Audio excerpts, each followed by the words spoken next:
Hello.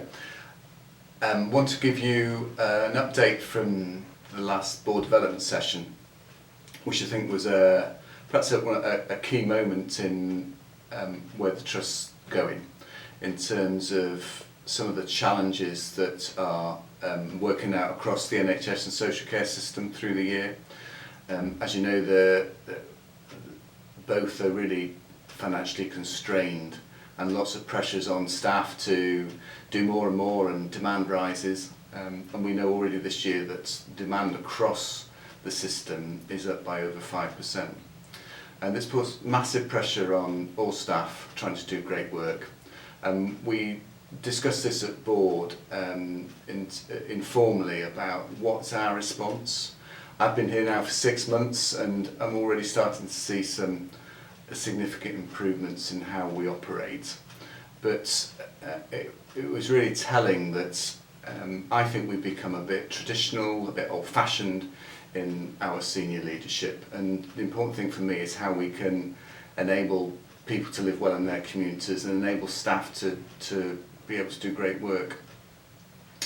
To that end, we had 2 sessions during the day where we were joined by other stakeholders. The first was external people coming to talk about their views about the trust and how the new system of working collaboratively in Nottinghamshire can work. And there was a very clear message that there was an awful lot more the trust could do from a leadership perspective, to be more involved, more front-footed, and to start to lead some of this system provision.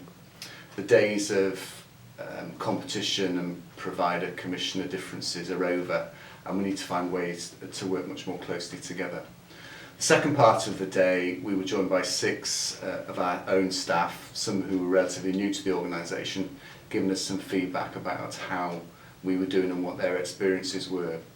And it's clear again that we need to enable you to do more things, to be more autonomous, to make decisions, and where improvements in patient care are concerned, you've got our full permission to proceed. For example, we heard from General Health Services in Mid-Notts where they're having email-free Tuesdays, which have been well received. And it's small things like that that we think can make some, just create the headspace and time to do the things that we need to do.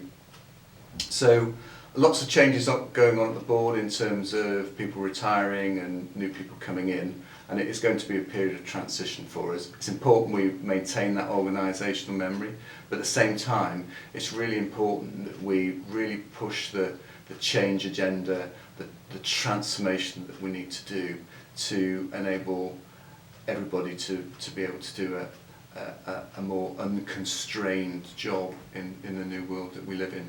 So I want to finish by thanking you for what you're doing.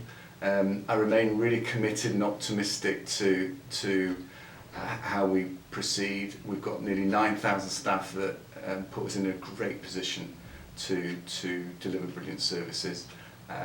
Thanks for listening. Have a great summer.